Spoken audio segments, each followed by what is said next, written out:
Continuamos en Radio Análisis a esta hora de la mañana. Saludamos como cada día a Montserrat Rolano. Buenos días, Monse. Muy buenos días. Está Laura Albornoz, profesora de nuestra universidad, pero no viene solamente en esa condición, sino como panelista y adicionalmente como integrante del Comando Janet Jara. Bienvenida. Muchas gracias. Muy buenos días a ambos. Buenos días. Sí, pues y tenemos también a la distancia al profesor e investigador John Enríquez. Bienvenido, John. Muchas gracias por estar acá como siempre. Buenos días a todos, muchas gracias a ustedes. Hoy una dupla ganadora, ya se han repetido varias veces. Sí, John nos ha tocado, he tenido el placer de que nos ha tocado junto con el profesor, así que feliz. Está bien, dos abogados además, así que ahí hablan el mismo idioma. Bueno, hay harto que hablar de las campañas. Comentábamos antes de salir al aire de lo intenso que ha estado el tema para los candidatos, sobre todo los tres primeros. Con los debates que ha habido, los distintos foros, hoy día hay otro, mañana entiendo que también hay otro más, pero antes de eso quería, y a propósito de la minería, que es un tema que convoca hoy a los candidatos y candidatas, y aprovechando también, Laura, tu experiencia como exdirectora de Codelco, quería hacer una repasada por lo que ha ocurrido en la mina del Teniente. Yo sé que esto es noticia del fin de semana, a propósito del lamentable fallecimiento de los mineros. Pero bueno, ha habido reacciones políticas. Hoy sesiona la Comisión de Minería de la Cámara. Y ayer nosotros entrevistamos al presidente de esa instancia, el diputado Marco Antonio Zulantay de la UDI, y él planteaba en una entrevista que pueden revisar también en nuestro diario electrónico que hay que empezar a plantearse si es necesario no privatizar Codelco. Ayer también Evelyn Matei decía que si es que este accidente hubiera ocurrido en una mina privada, el gobierno estaría exigiendo querellas, ¿no? Con esto, obviamente, esto tiene un subtexto, ¿no? Y por otro lado, desde el mundo más de la izquierda se ha estado cuestionando el tema de la subcontratación como algo que debiera revisarse, ¿no? Tú que tienes experiencia y conoces bien ese mundo, ¿qué podríamos decir sobre, o qué lecciones se podrían sacar también a propósito de lo que ocurrió la semana pasada? Sí, bueno, en primer lugar, transmitir muy respetuosamente, aunque hayan pasado unos días, lo hice por Twitter, a la familia de las personas, de los mineros que fallecieron, nuestra solidaridad y fraternidad en estos momentos tan difíciles que están pasando. De hecho, hoy día entiendo que el entierro de los dos restantes en el norte del país, triste. En la oportunidad que a mí me correspondió ser directora de Codelco, los 4 años que ejercí en esa calidad, la verdad es que tuvimos eventualmente algunos fatales, y cuando esto ocurría, la verdad que conmociona a la industria minera, nos afecta porque hay una vinculación temática de la extracción del mineral y quién la realiza. Hay una vinculación muy directa respecto de los fatales y el impacto que tiene no solamente el estado anímico, sino también el cuestionamiento a las medidas de prevención de riesgo que una minería tan desarrollada como una industria tan desarrollada como la minera en nuestro país debiera tener, los estándares que debiera manejar o debiera respetar. Yo tengo la sensación, en aquel entonces no tuvimos una situación, un accidente de la gravedad del que estamos observando ahora. Nos llama a la reflexión, no para... Yo considero, con todo respeto, lo dicho por el diputado Zulantay, es su opinión, pero a mí me parece que plantearse o no la privatización de una empresa estatal por la ocurrencia de un fenómeno que la verdad que ocurre todos los días en el sector público y privado. Estos accidentes ocurren en la industria constructora, en la industria maderera, en toda la industria, y la verdad es que lo que tenemos en esta oportunidad me parece que tiene algo de oportunista. Yo llamaría a la calma, y me parece que sí, por cierto, hay que revisar los procedimientos de prevención de riesgo. Estas son en particular actividades que con el paso del tiempo se van relajando, dependiendo del control que se haga de medidas de seguridad, y lo digo porque actualmente, por alta dirección pública, soy directora de ENAP, y permanentemente estamos trabajando el tema de la prevención de riesgo, prevención de accidentes. Por lo tanto, es un proceso dentro de la industria que uno no puede soltar en ningún momento. Entonces, si ha habido relajo en esa materia, hay que revisarla, pero no me parece que es algo más profundo y más serio hablar de la condición o naturaleza jurídica de las empresas del Estado, que cumplen un rol fundamental en el aprovisionamiento de recursos para todos los chilenos. Bueno, recordarlo también, empresas como ENAP, como Codelco, como Banco Estado, reportan ingresos al fondo fiscal y lo hacen de manera bastante eficiente. Hay unas que han pasado por distintos momentos, pero en particular las que menciono, yo quiero mencionar que ENAP ha tenido uno de los rendimientos más eficientes en los últimos años, en el último trimestre o semestre informado. Entonces a mí me parece que en eso es liviano y no hay que hacerlo en la coyuntura política que estamos viviendo de elección, estos planteamientos que pueden ser desafortunados. Estoy llamando a la atención, porque efectivamente nadie está libre de que ocurran estos sucesos, pero yo creo que puede haber momentos históricos en la industria que haya procesos de relajo, de falta de control o de pérdida de control. Eso sin estar metida en el contenido mismo de los informes que se están evacuando. Y en segundo lugar, a mí sí me parece que la subcontratación es un tema, particularmente cuando la empresa mandante no vela porque el subcontratado tenga los mismos estándares de seguridad que la empresa matriz. Entonces, en ese orden de ideas, si había claro, uno debería exigir. Nosotros tratamos de hacer lo propio. Por ejemplo, en la empresa nacional del petróleo, los mismos estándares que se aplican respecto a los trabajadores propios se demandan o parecidos a los subcontratistas. Entonces, en ese sentido, si la subcontratación es mal comprendida, puede producirse estos efectos. Pero insisto, es muy temprano todavía para asignar responsabilidades. Por cierto que es lamentable lo que sucedió, estamos enfurecidas, enojadas. Muchas personas, el otro día hablaba con un grupo de ingenieras que vienen de Codelco, ex compañeras y colegas de trabajo, un poco molestas con algunas declaraciones y otros, pero me parece que el momento es un momento de luto en donde uno particularmente hay que tratar de investigar qué pasó seriamente y empatizar con el dolor tremendo y profundo que están viviendo las familias de la minería. Sí, yo justo estaba pensando, Laura, tú lo dijiste, que el debate sobre si Codelco es privado o estatal es un debate democrático súper legítimo que cualquiera tiene el derecho a abrirlo cuando estime, digamos, pero pensaba no necesariamente a partir de un accidente, ¿no? Sí. Pero bueno, está abierto el tema igual porque, y está el tema de la subcontratación también, John, que planteaba Monse, porque Codelco es más que la empresa con todo lo que literalmente sabemos que es, o sea, tiene una connotación simbólica, emblemática, por todo el proceso que ha habido en las políticas públicas respecto al cobre, cómo se dio la nacionalización.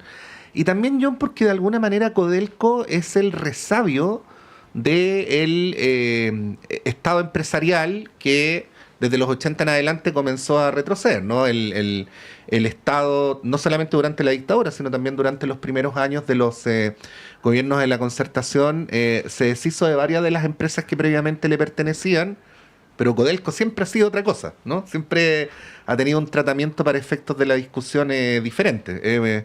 ¿Cómo ves aquello? A ver, yo creo que Codelco, a diferencia de otras empresas estatales, ha destacado primero por y una cuestión de números, simplemente por el aporte que ha hecho el fisco en cuanto a recaudación, fue un rol súper importante, pero también respecto a su gobierno corporativo, y aquí solo reconocer a la profesora Albornoz, se nota una evolución de que hoy día Codelco es una empresa atípica a nivel de empresas estatales, sino que es una empresa que compite de igual a igual con las empresas mineras más importantes del mundo, y eso es justamente no por la regulación externa o legal, sino que también por un esfuerzo de las distintas altas direcciones de Codelco por mejorar constantemente sus estándares. Dicho eso, obviamente siempre es muy triste cuando ocurren accidentes en las faenas y en las empresas, sean empresas públicas y privadas, pero aquí lo importante es que los protocolos se revisen, y si Codelco logra aprender y sacar lecciones de esto, solamente va a ser positivo para Codelco, no solo para su reputación, sino que también para sus procesos. Y en ese sentido yo creo que las declaraciones del diputado Zulantay, estoy de acuerdo, van por otro carril. O sea, las razones para privatizar o no privatizar una empresa no pueden pasar por un accidente puntual, muy lamentable, sino que tiene que pasar por un tema de parámetros competitivos. Si es razonable que el Estado tenga una empresa de esa naturaleza, si esa empresa está haciendo las cosas bien o está haciendo las cosas mal desde el punto de vista de la productividad, desde el punto de vista de la recaudación fiscal, y este no es el caso. Entonces yo creo que hay que confiar en las investigaciones. Las familias esperan una investigación rápida de lo que ocurrió. Hay que reconocer todo el trabajo que ha hecho Codelco y la industria minera en general en Chile.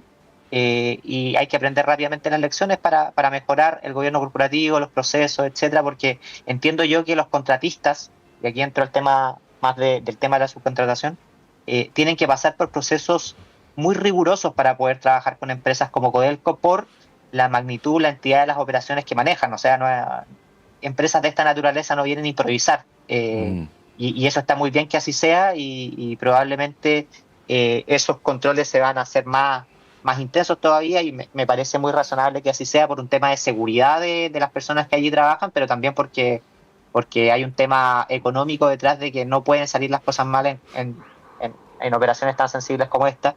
Y hay un fenómeno también que yo lo entiendo, que el mundo de la representación gremial de los trabajadores lo planteen, que es el de la subcontratación, de la diferencia eventualmente de trato entre los trabajadores que están contratados de forma permanente y aquellos que ejercen labores de forma a través de la subcontratación, pero es un poco el fenómeno del mundo del trabajo actual. O sea, y no pasa solo en la minería.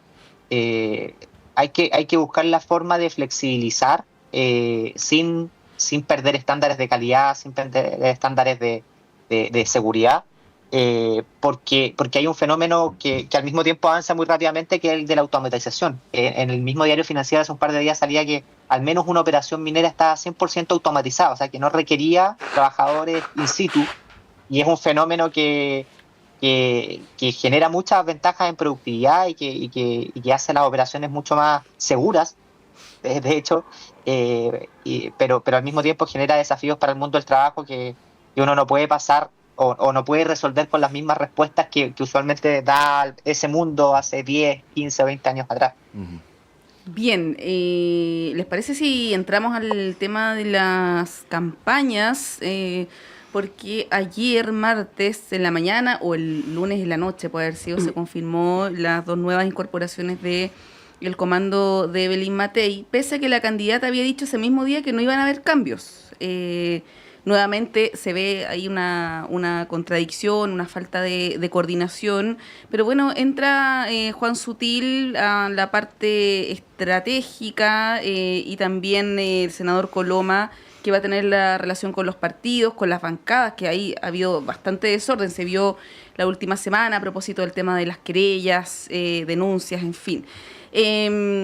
Bueno, esto tiene varias lecturas, ¿eh? Y hay quienes plantean que esto tiene que ver con un vínculo, incluso un pauteo desde el mundo empresarial, la incorporación de Juan Sutil, que viene de ese mundo. Hay quienes lo ven con buenos ojos también, pero bueno, llama la atención, Laura, que a esta altura, que pareciera como que la elección fuera pronto, pero en realidad falta muchísimo tiempo para la elección, y que la candidata decía apostar como en el póker, ¿no? Como all in, o sea, tirar todos sus mejores cartas a la mesa, que serían estas dos. Yo no me imagino qué rostro más potente que Juan Antonio Coloma podría haber en el comando, cuando falta mucho todavía. Y claro, ¿qué pasa si baja más en las encuestas? ¿Cómo ves ahí esas incorporaciones, el momento también de la campaña de Evelyn Matei, y bueno, las críticas o también los halagos a estas dos incorporaciones? Salvo que esté pensando más en el 18 de agosto que en el 16 de noviembre. Es una posibilidad, claro. Sí. La verdad que me parece importante que los comandos puedan libremente hacer los ajustes que sean necesarios sin que esto pase por tanto control y menos de parte de los competidores. Está en su legítimo derecho. Yo no sé si con eso va a lograr revertir la situación en que se encuentra hoy día la candidatura de Evelyn Matei, pero sí ella lo estima. Ahora, de novedad no tiene mucho, ninguna de las dos incorporaciones. El senador Coloma, no sé si todavía es senador, sí, lleva más de 30 años, llevará en el Senado de la República, un político antiguo, respetable, pero antiquísimo. Respetable en el sentido no de su historia asociada con la dictadura, sino particularmente porque en el último tiempo colaboró con el proceso democrático ejerciendo sus labores como parlamentario, desde su propia vereda, digamos. Y en el caso de Juan Sutil, la verdad que yo lo considero, sin perjuicio de que es legítimo que hayan representantes de todos los sectores y no tengo ningún impedimento, ojalá que Respecto de lo mismo, tampoco existe impedimento para que el movimiento sindical pueda participar en política, lo debemos recordar. Ellos no pueden incluso postularse al Parlamento, impedimento que no existe respecto del empresariado. Pero bueno, Juan Sutil incursiona en la política, lo lleva haciendo hace rato, pero el estilo que él utiliza, yo encuentro que tiene que, uno esperaría que a la luz de la vocería en la campaña de Evelyn Matei pueda ser mejorado, porque la verdad es que las intervenciones que le hemos escuchado en el último tiempo, particularmente respecto a la candidata de la más amplia coalición que existió en la historia política de Chile, como es Janet Jara, no es muy favorable. Usa la misma retórica, la misma línea argumentativa, compara a la candidata con el dictador Maduro. La verdad que en eso es errático. Entonces sí, espero que efectivamente la incorporación en todas las campañas apunten a mejorar el clima que muchas veces se ve afectado por la extrema derecha. Entonces uno esperaría, ayer observamos que no, que pese a solidarizar todos con Evelyn Matei respecto al maltrato que permanentemente vive de parte del señor Kast, ella pudiera optar por personas que efectivamente faciliten el diálogo. No fue así el día de ayer, no solamente por la incorporación de Sutil, que es un empresario especialmente interesado en la acción del Estado. Él ha recibido subsidio del Estado a través de toda su carrera empresarial, por lo tanto le está preocupado, imagino, de cómo el Estado mantiene esa política que lo ha favorecido, como a tantas personas en nuestro país, pero yo esperaría realmente que pudiéramos tener voceros en donde las personas que están en sus casas puedan conocer cuáles son los planteamientos de cada uno de los candidatos y efectivamente puedan reflejar íntegramente cuáles son las propuestas en materia laboral, de reformas legales, fortalecimiento del sistema social o fortalecimiento y mejoramiento del crecimiento y la seguridad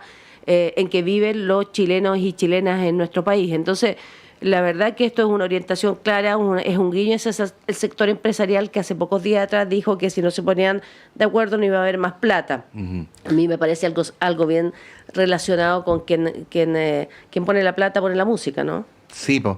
Bueno, John, a mí lo de Coloma no me llamó nada la atención. Bueno, ahí Monse lo dijo, Laura también. Deben tener más o menos la misma edad con Evelyn Matei, han ido haciendo carrera política a la par. ¿Quién más del aparato de la UDI que Coloma? Coloma es como el corazón de la UDI, por decirlo de alguna manera. Ya ha tenido las más altas responsabilidades de Estado, incluyendo la de presidente del Senado, ¿no? Lo de Sutil sí me llama harto más la atención. Está la mención que hace Laura a su procedencia empresarial, más aún por las señales que había dado el empresariado o integrantes del empresariado en las últimas semanas, y que hay que agregar fue uno de los énfasis de las cuñas con las que ayer se reaccionó por parte del entorno de la candidatura de Jara sobre este tema. Pero me llama la atención también, John, porque no proviene del corazón de Chile Vamos. Él puede estar inscrito ahí, pero no es alguien que viene así como Coloma del corazón de uno de los partidos, ¿no? Y luego, ¿para qué? ¿No? Ayer entrevistábamos a algunos analistas. Hay quienes decían, por ejemplo, Sutil aporta organización del comando. Organizar un comando es algo complejo, difícil, y el que tiene capacidad ejecutiva le va a dar esa conducción al tema. Pero desde el punto de vista estrictamente político, hubo al menos una cosa que me llamó la atención, la digo y luego me callo porque el panelista eres tú, que es la siguiente. Que en los últimos días y en los últimos foros, Evelyn Matei parecía haber cambiado de estrategia y apuntar más a Kast que a Jara. Sin embargo, en sus primeras alocuciones públicas, Sutil ha señalado que el adversario es Jara y no Kast, ¿no?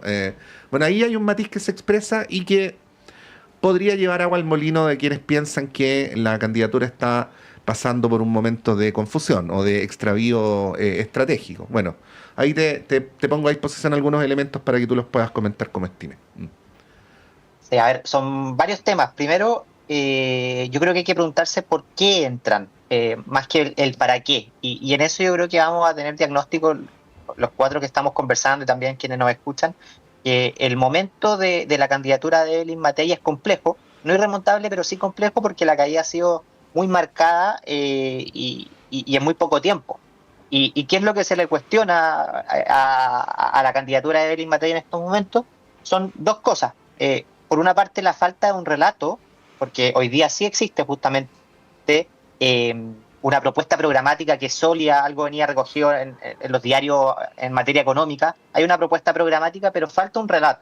Y en segundo término, producto de lo rápido que ha sido la caída en las encuestas de Evelyn Matei, se ha percibido también que hay un desorden en las filas de Chile Vamos también.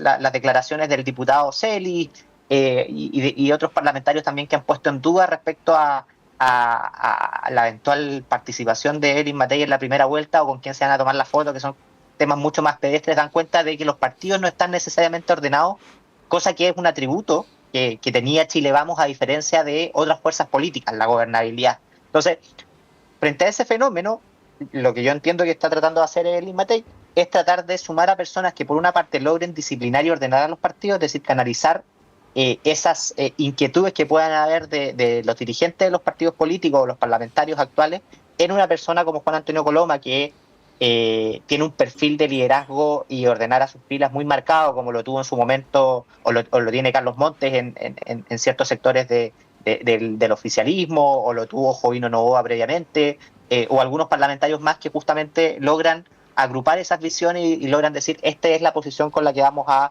actuar, que obviamente puede tener cambios y qué sé yo. Y en segundo término, ha habido descoordinación en el tema de los voceros, no había una gobernanza adecuada respecto a cómo se instala un comando. Y en ese sentido, ustedes lo plantean muy bien, Juan Sutil tiene ciertas habilidades de gestión que puede que lo convierta en una persona muy importante para el momento actual que requiere la candidatura, que es, hay que definir una estrategia y después hay que implementarla, obviamente ir monitoreando y haciendo los ajustes, pero pareciera hoy día que no existe necesariamente esa estrategia, o que esa estrategia es demasiado cambiante en tiempos muy acotados, y al mismo tiempo esto requiere un despliegue a nivel nacional que es súper importante y que probablemente requiere la concurrencia y la comunión de esfuerzos, no solamente de Diego Paulsen, sino que de muchas personas más, para que se vaya desplegando el mensaje por todo Chile. Y dicho eso, me gustaría tocar un punto que planteó la profesora Albornoz respecto a el rol de los empresarios en política o el rol de los dirigentes gremiales o sindicales en política. Yo creo que lo único que hace la participación de representantes de esos gremios es enriquecer el debate. Y aquí hay que tener claro que cuando los dirigentes sindicales o los dirigentes empresariales o quien sea, los representantes de colegios profesionales, por ejemplo el colegio médico, que tiene una posición siempre en política pública, o los rectores a través de sus distintas instancias en materia de educación superior, lo hacen pensando en el mejor interés del país. Y en la medida que busquen intereses generales, no tiene ningún problema, por el contrario, es positivo, y ahí son los políticos los que tienen que identificar o tienen que ver si es que lo que proponen, lo que plantean es adecuado o no.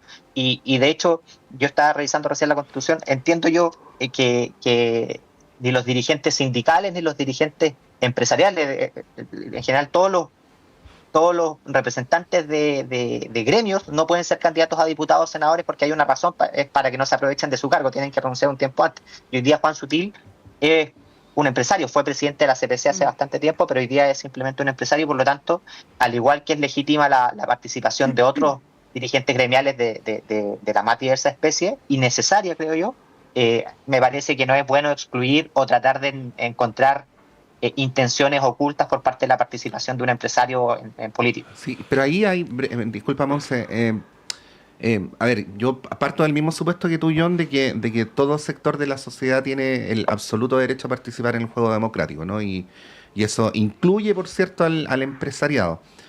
Pero por otra vía, que también es legítima, va el debate sobre cuál es la relación entre dinero y política, ¿no? A propósito de lo que ocurrió hace algunos años con los casos Penta, SQM, hubo una discusión de política pública muy intensa e incluso un cambio legislativo, ¿no? Entonces, yo les pregunto si no ven una diferencia entre la legítima participación de un sector en política y, por ejemplo, lo que señala Nicolás Ibáñez cuando dice, si no hacen lo que nosotros queremos, no hay plata para las campañas. Porque ahí ya el mismo... Sí, ahora fue bien repudiado por la SOFOFA, sí, y en general por los gremios. O sea, sí, ahí el mismo lo que está señalando es... Sí, de alguna manera está como confesando la incidencia del dinero en la política, ¿no? Sí, yo quisiera hacer una precisión, si no se entendió bien, yo no tengo ningún problema.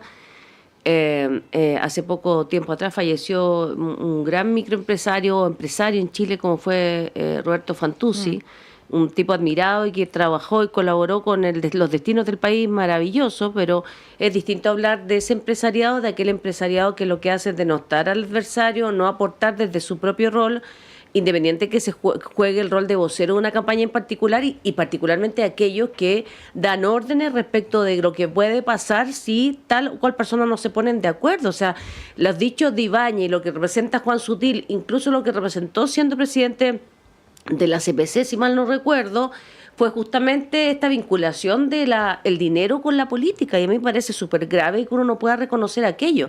Estamos hablando no de yo creo firmemente en el empresariado chileno, tengo mucha admiración, particularmente hoy día dirigido particularmente por mujeres, en la SOFOFA, en la Cámara de Comercio de Santiago, en la CPC, Soquimich. Ningún problema, pero estamos hablando de aquel empresariado que tiene las prácticas que observamos durante largo tiempo, que era su intento por administrar la política, y ahí yo creo que hay un punto súper delicado y respecto al cual una democracia debe cuidarse. En la política no se debe entrometer el dinero, tenemos que evitar actos que pueden significar influencias negativas, derechamente corrupción, y me parece que en ese sentido la demostración que ha hecho cierto segmento de la clase empresarial en Chile en el último tiempo ha sido súper negativa. Sí, bueno, tenemos que irnos a la pausa, pero les quería proponer que a la vuelta retomemos el tema de Evelyn Matei y esta falta de relato, porque es bien interesante el análisis respecto de ese punto, pensando en que podría eventualmente seguir bajando las encuestas. ¿Cuáles son los escenarios que se manejan y cuál va a ser el relato finalmente, ¿no? Porque tenemos a una Evelyn Matei que identifica adversarios dependiendo del día, ¿no? Ayer, por ejemplo, vimos este video, de aquí voy a dar mi opinión, de bien mal gusto, donde se mostraba a Janet Jara, el tema de los salarios, con cifras que tampoco me queda claro si es que son muy precisas, ¿no? La misma candidata dijo que no. Antes había habido uno del ministro Cataldo, que además también desde el mismo sector fue cuestionado antes del presidente Boric. Entonces, y bueno, le preguntan a la candidata y ella dice, bueno, no me parece mal el video. Cuando ella misma la semana pasada construyó un relato respecto del tono de las campañas, no más allá de la falsedad o no. ¿Qué pasa con el relato de Evelyn Matei y si es que estas dos incorporaciones vienen a subsanar eso, ¿no? Que es lo que varios analistas, acá lo ha dicho Herrera, Tomás Duval, han planteado que es lo que le falta a esta candidatura, más allá de tal o cual persona que esté en su comando. Son las 9:02, hacemos un breve corte y a la vuelta retomamos con este y otros temas.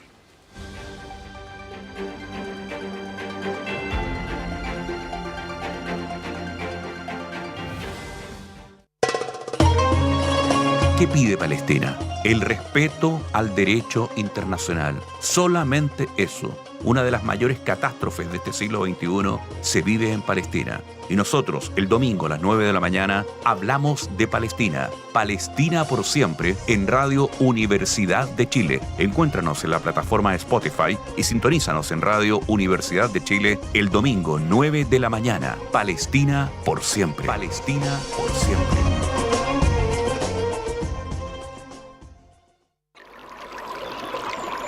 Aguas Trayén o Cascada en Mapudungún es la mejor agua purificada con tecnología de última generación. Para más información, visite su página web www.aguastrayen.com.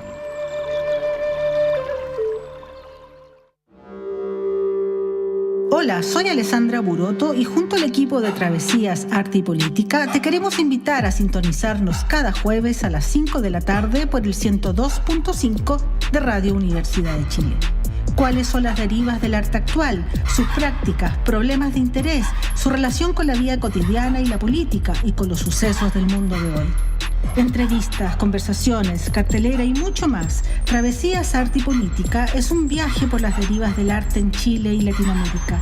También puedes escucharnos cuando quieras y donde quieras en Volver a Escuchar en www.radio.uchile.cl.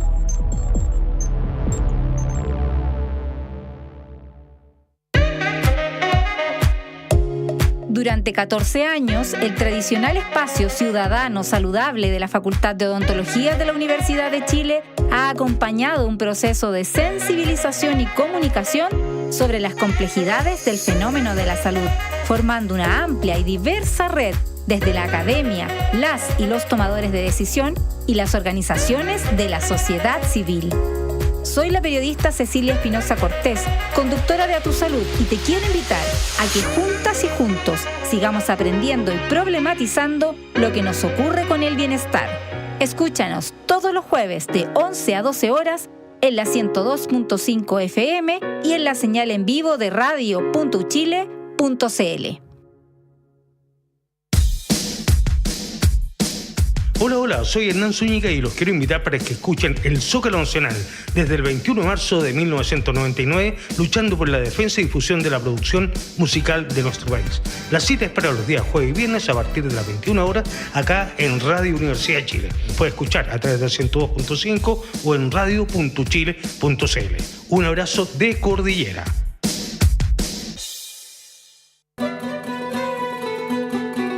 Radio Universidad de Chile, 102.5 en la banda de frecuencia modulada, te invita a escuchar Caleidoscopio de la Salud.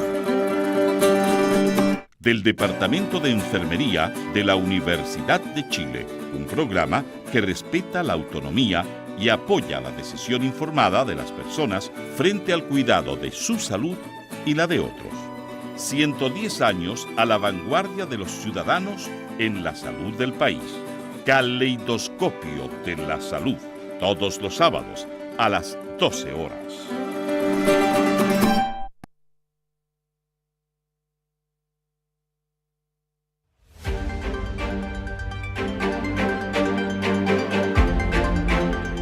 El Departamento de Prensa de Radio Universidad de Chile trabaja para mantenerlo informado.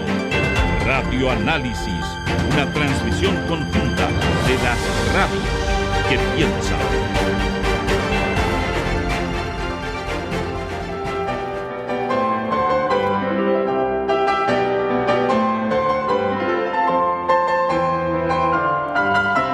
Bueno, yo no sé, Tania, Pancho, si esta maravillosa música de piano es la más adecuada para contextualizar lo intensa que está la refriega política, pero no es por eso, no es la banda sonora de nuestro panel de discusión, sino que es la mención a que se va a presentar hoy un nuevo espectáculo en el contexto del 8º ciclo de piano del Teatro de la Universidad de Chile, que llega con un concierto a cargo de la maestra Svetlana Kotova, quien además es co-conductora del programa Contrastes, que ustedes pueden escuchar todos los sábados en nuestra radio.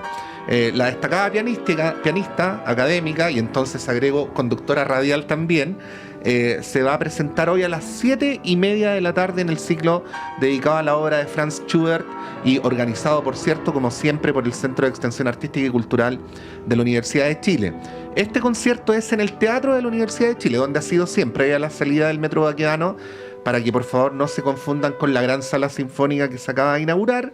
Y tenemos 5 entradas dobles para invitar a la función de esta tarde a las primeras personas que llamen al 22977-1579, 22977-1579. En poquitos minutos les decimos quiénes son las y los ganadores.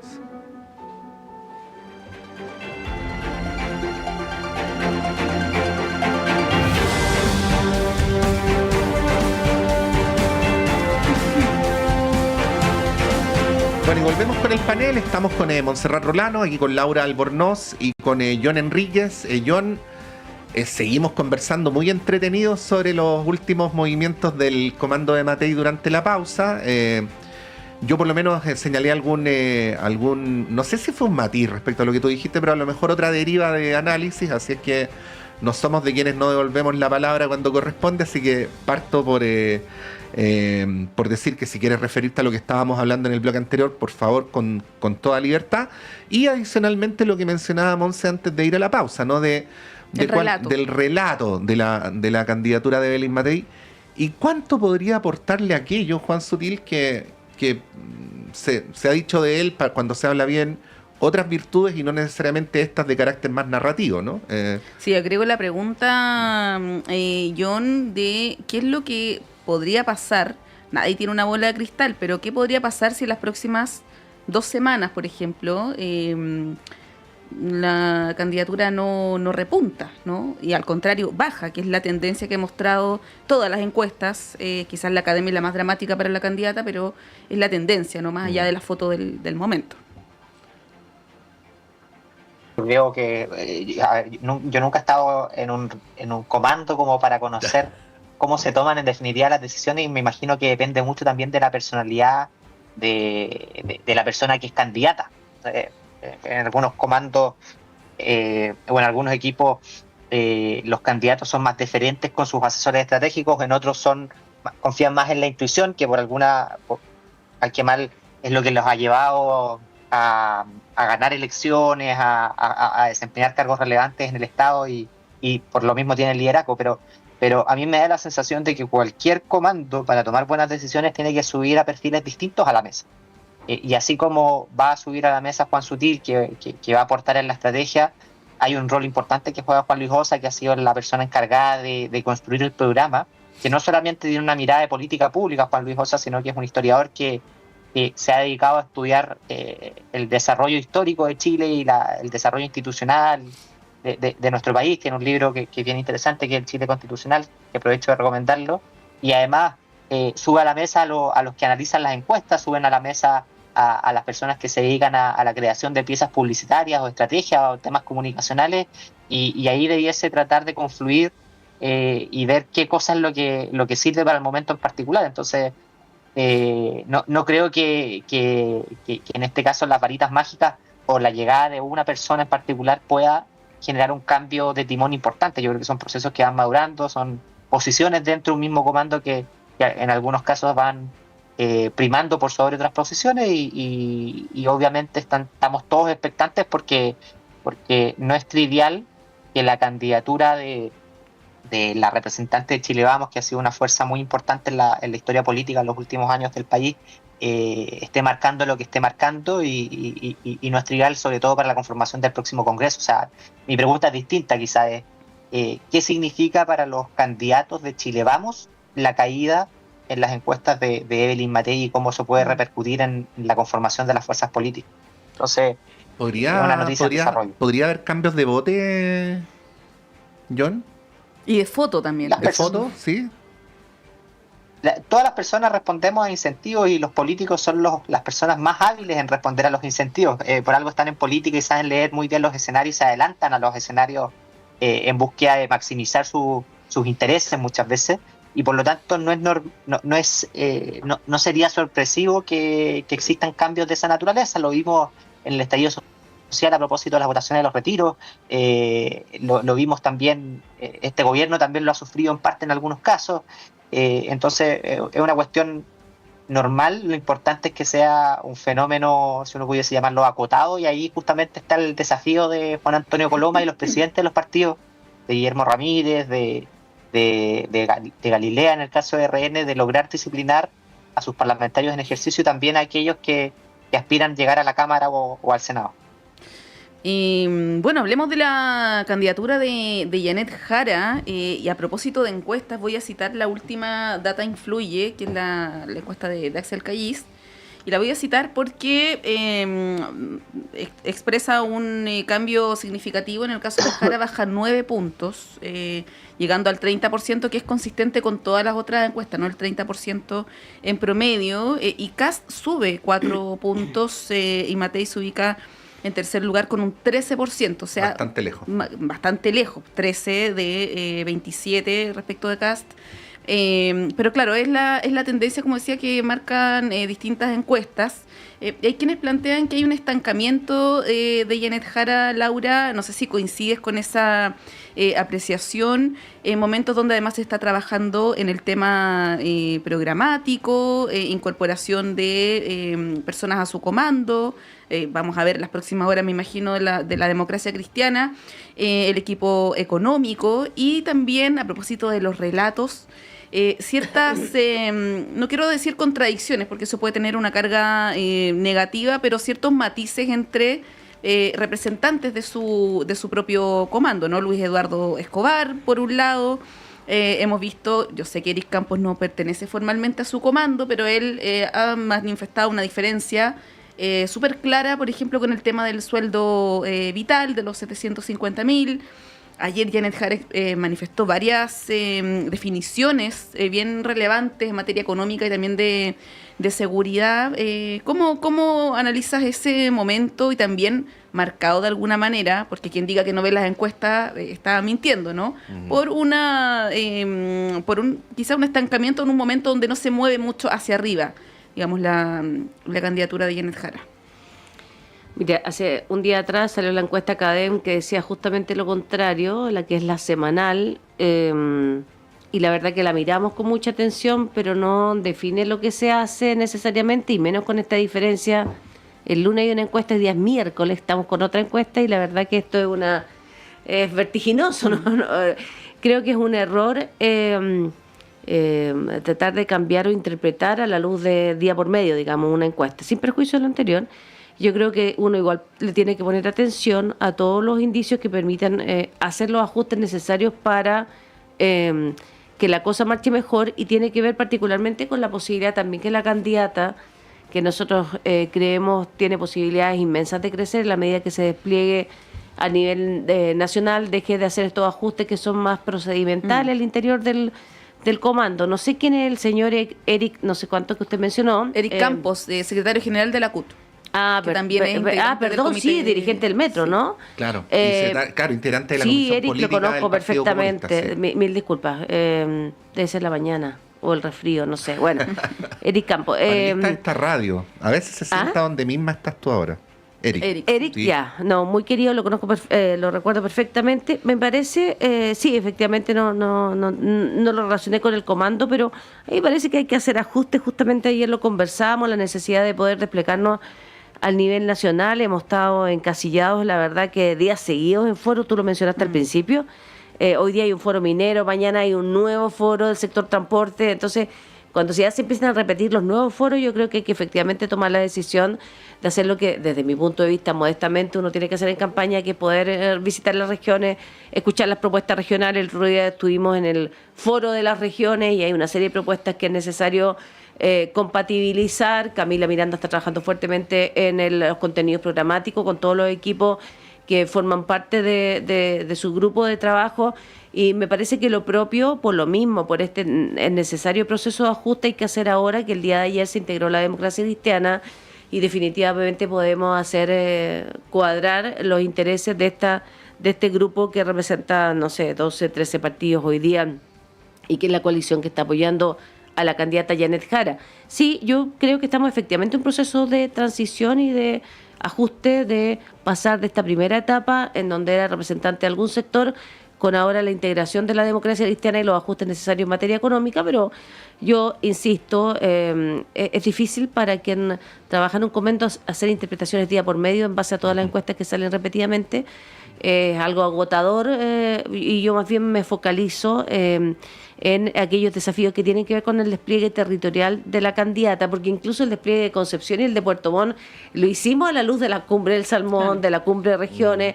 Aprovechando el viaje, espero que efectivamente lo que se puede hacer ahora es tener un diálogo más en terreno y lo que además, desde mi punto de vista, no soy experta en la materia, pero yo creo que la candidata tiene muchas posibilidades de crecer en el contacto diario con la gente, no solamente por sus habilidades personales, sino además por la capacidad de empatizar con las necesidades más sentidas de la población, que tienen que ver con temas de seguridad, tienen que ver de nuevo con temas de crecimiento y, por cierto, con temas de pensiones. Entonces, me parece interesante, la tomamos en cuenta y hay que observar efectivamente cómo se van haciendo las mejoras necesarias si es que esto fuera pertinente.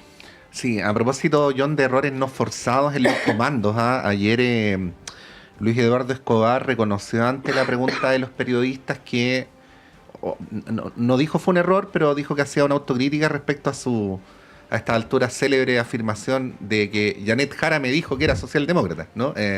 Porque eso ha llevado a que los medios de comunicación, y pienso yo comprensiblemente, le pidamos a los distintos dirigentes del comando de Jara, incluyendo el presidente del Partido Comunista, Lautaro Carmona, a quien entrevistábamos ayer, ciertas precisiones conceptuales respecto a la socialdemocracia, el marxismo-leninismo y otras, ¿no? Pero más allá de eso, te quería preguntar cómo ves el rol que debería jugar el programa como elemento aglutinador de la campaña de Jara.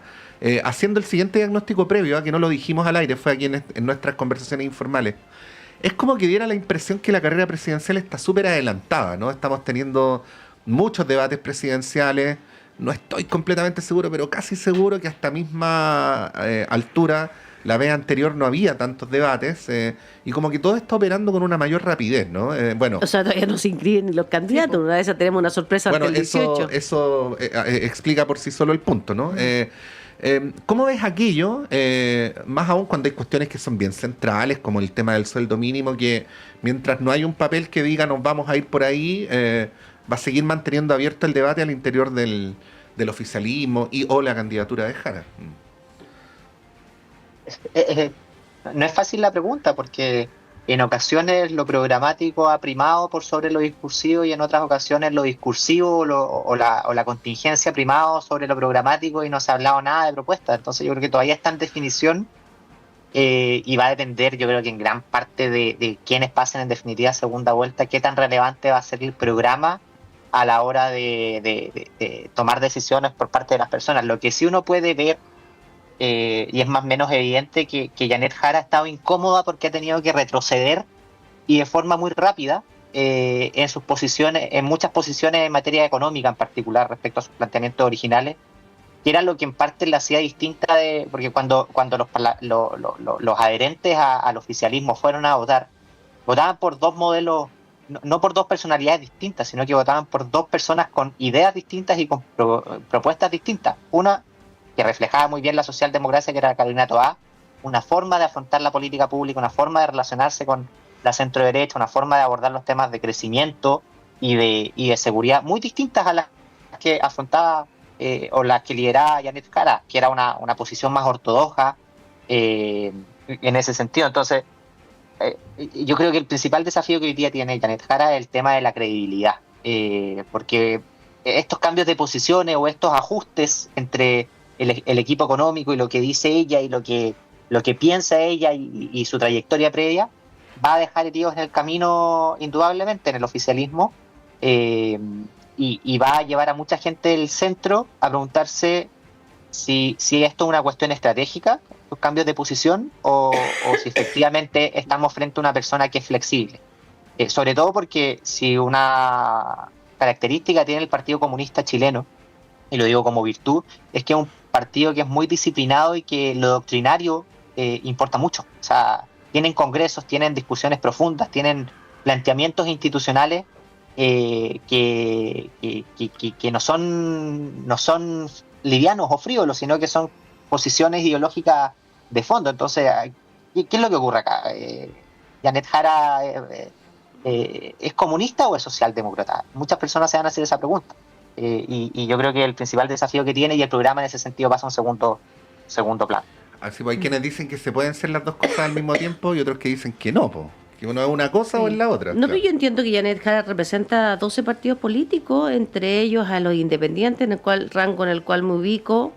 La verdad que yo no intentaría clasificarla. Yo sé que ella es militante del Partido Comunista y no tengo ningún problema con eso. Si el cuento de tratar de despegar a la candidata de lo que es, no hace que, o desde mi punto de vista, yo no tengo como exdemócrata cristiana militante de 39 años ningún problema con que ella milite en el Partido Comunista. Lo que me queda claro es que ella es líder de 12 partidos políticos y de diferentes ideas que va a tratar de aglutinar en un programa. Entonces, también como para cortarles un poco lo que dijo ayer Carlos Caselli, ¿no? Que me sentí tan interpretada cuando dijo, ¿por qué a ella se le interpela como si ser comunista fuera negativo y no se le dice a Kass que es un fascista? Se le dice todo el tiempo. Se le dice todo el tiempo. No, pero no públicamente, y no se utiliza como argumento de interpelación. Podríamos decir otras tantas cosas de Kass, pero no se interpela desde esa manera. Y yo no tengo ningún problema. ¿Tú te refieres como a que a los medios de comunicación le pidan precisiones doctrinarias? Yo no tengo ningún problema de que Janet Jara milite en el Partido Comunista. Ganó la primaria, yo la apoyé desde antes de la primaria, justamente porque es la persona que tiene la capacidad de diálogo, es capaz de llevar adelante políticas públicas, de llegar a acuerdos. Esos son sus atributos. La militancia política es un elemento, como tenía militancia política Patricio Aylwin, Eduardo Frei Ruiz-Tagle, y no armamos un escándalo. O sea, me parece que esto es una nueva forma de levantar el tema, sea socialdemócrata o no, de su militancia política. Me parece a mí que este es un tema que, por favor, la odiosidad respecto a la militancia de un partido político que tiene representante en el Congreso y que ha formado parte de los últimos 2 gobiernos, me parece que es odioso insistir en ese punto. Sí, John, tú hacías mención al tema de la flexibilidad de la candidata y las dudas que hay, y yo, si leo literal las palabras de Janet Jara, ella da estas señales de flexibilidad. O sea, en la entrevista del diario El País, donde echa por tierra varios elementos de su programa inicial, ayer manifiesta que se sentía incómoda con algunos aspectos de su programa.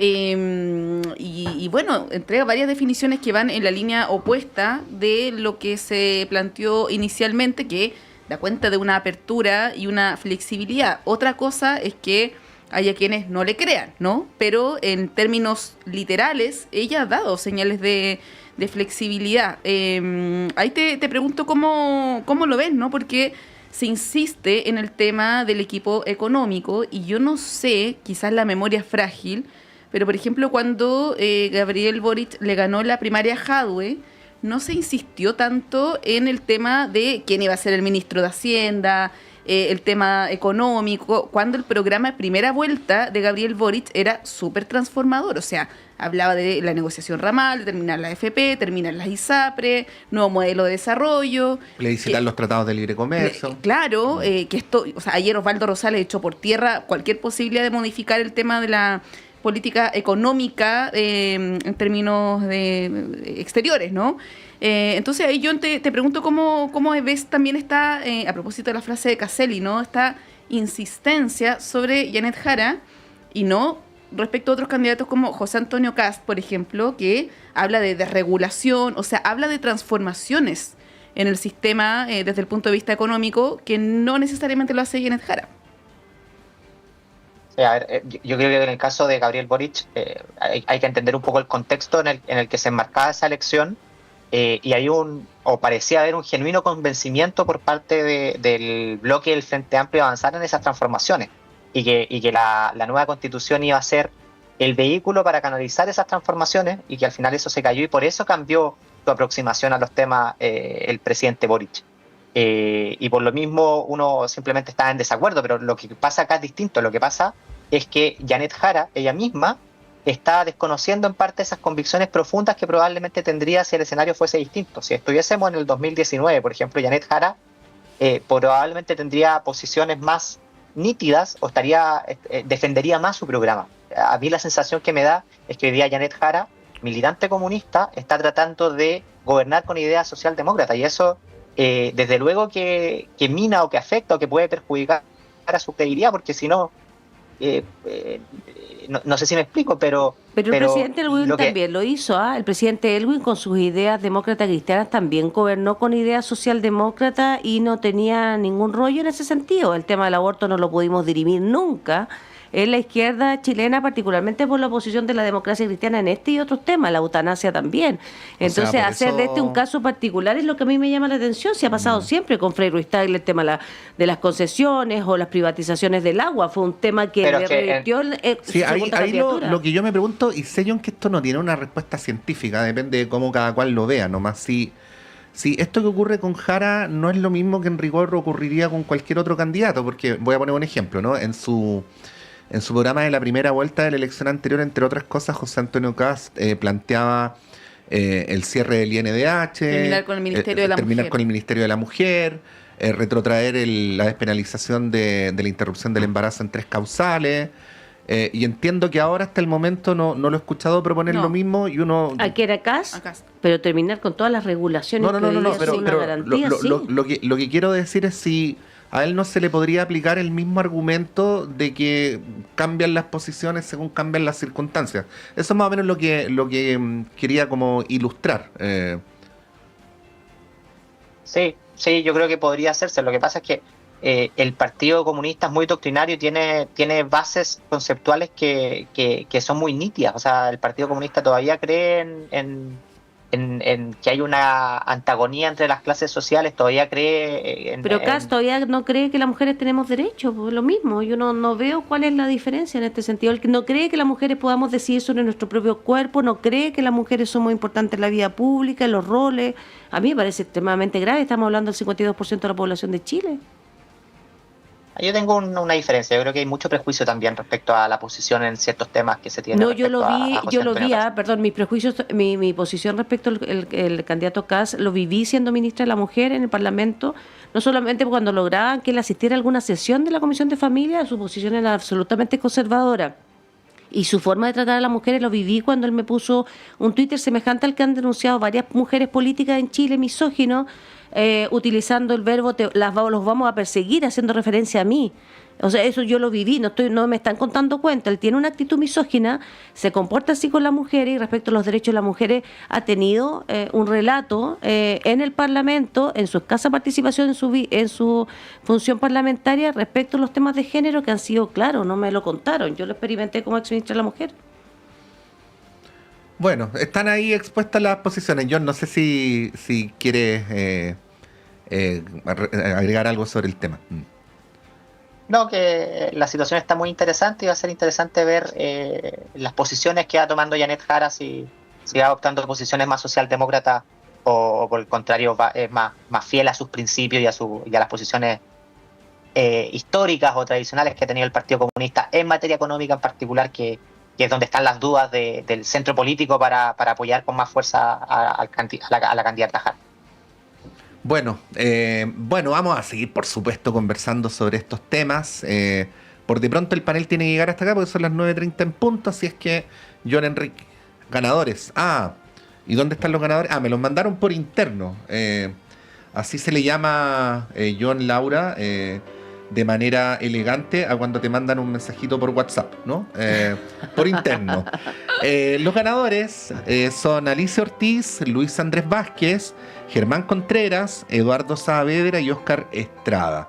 Así es que Alicia, Luis Andrés, Germán, Eduardo y Óscar, felicitaciones. Pásenlo súper hoy día escuchando a la profesora Cotoa interpretando a Schubert. Qué maravilla. Sí, 7:30 de la tarde. Tania les hace llegar por las invitaciones, no tienen que ir a buscarlas a ninguna parte. John Enríquez, como siempre, muchas gracias, que estén muy bien.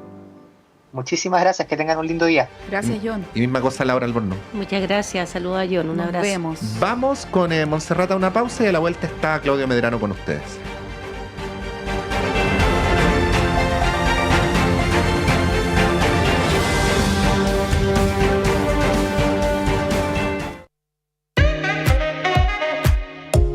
Durante 14 años, el tradicional espacio ciudadano saludable